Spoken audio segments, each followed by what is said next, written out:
So let me paint you a picture, or more precisely, let Jacques-Louis David paint you a picture. You see, in the painting, The Death of Socrates, David creates a compelling scene. Socrates, courageous to the end, is giving a final speech to his students while reaching for the cup that holds his death. At the foot of the bed, Plato, Socrates' dear friend, looks away in anguish, adrift in a sea of emotions. It is a moment of both defiance and defeat, with the two philosophers contrasted beautifully in their reaction to the event that was about to take place. Yet there's a problem. You see, Plato wasn't at Socrates' death. So is David trying to fool those who view his painting, or is his painting misrepresenting history? Well, no. You see, by placing Plato at the foot of the bed facing away from Socrates, it signifies both Plato's reaction to Socrates' death while portraying that Plato wasn't there to witness the end of his fellow philosopher. In other words, by creatively representing this historical event, David can add depth to what was transpiring. And just as David's creativity reshapes a historical tale into something greater, so often the writers of scripture use their literary mastery to manipulate history into powerful paintings portraying poignant principles. Because history is remarkably compelling as a painting, not as a picture. Let me explain. Dr. Carmen Imes uses the illustration of a painting versus a window when reading historical narratives in the Bible, right? A window you look through and you see exactly what it is outside the window. But a painting retells the story from a specific perspective. It doesn't show you everything, and not everything may be historically accurate. However, as Imes points out, to say that reading biblical narrative is like viewing a painting is not to suggest that it is unhistorical. A painting has the potential to accurately and powerfully depict a historical event, inspiring generations of viewers to reflect upon it and remember what was most significant about that event. I can understand if alarm bells are going off in your head, right? If this is how ancient authors of the scripture wrote, is what we read actually history? I mean, which parts are true and which are creative uses of their medium to create points that go beyond historical fact? When a historical narrative makes a truth claim, is it historical, theological, or both?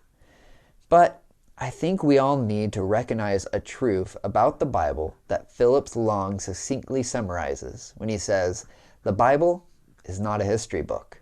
Now you may be thinking, Shelby, you have gone too far. Of course the Bible is a history book. It tells the history of God's plan for salvation. You may even quote Acts 26:24 and tell me, too much study is driving you mad. But remember what the Bible actually is. It's a collection of ancient writings from the Middle East. Yes, there are sections in the Bible that do really care about what happened in history, but those sections do not compose every piece of literature we find in this collection. Also, as we will start to discuss next week, we will find that the ancients viewed history differently than we do.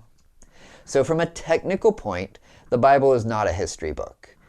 Instead, it is a collection wrapped around a central story. And we talked about that story a few weeks ago, right? It's all about God bringing heaven and earth back together. So in other words, the goal of the Bible is not to tell us a scientific explanation of the creation of the universe, or a detailed historical account of a specific nation, or even to tell us exactly how we should structure our churches. Its goal is to show us how we can join in God's mission to bring the kingdom here and now. As Derek Brown states, it does not appear that story and essential history as such must stand in opposition to one another. This is a book that was crafted with intention. This is why we must become better readers of the Bible. Last week we talked in general terms of narratives. We covered how stories are made up of three parts, right? There's a character, a goal, and an obstacle. Also, we briefly started a conversation about how narratives fall on a spectrum. And that last point is important to remember, as it forces us to recognize that when we encounter a tale in the Bible, we must determine where it falls on that line between fiction and nonfiction. Because we need to remember that rarely is anything black and white, right? This diachronic thinking that is often found within the church has led to arguments that eclipse what Scripture is trying to tell us. On one end, you have people who say every detail must be literally true. And on the other hand, you have those who would say all the history we find in the Scriptures, just made up stories. And in the academic world, this division has been labeled the maximalists versus the minimalists. Instead, if we seek out the original author's intentions, we can better understand where on this spectrum a specific narrative should fall. Or to put it another way, we can read a story better because we know that the way this historical tale is being presented to us is more Hamilton the musical, or it's more Hamilton the biography. But how do we do that? Well, while the people who set out to write, edit, and form the Bible may have used embellishments to enhance their narratives, they also have left literary markers to help the reader chart a course between the historical and the enhanced. The biblical authors structured their stories to guide the reader to learn more about the Lord, not just a historical sequence. We should seek to find those literary markers that are used by the writer to guide their readers.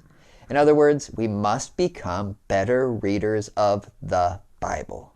However, before we take the plunge into the literary ocean and look for the markers left for us, we need to talk a bit more about history. First, because I'm an over-explainer who has written way too many words on this subject and I must share.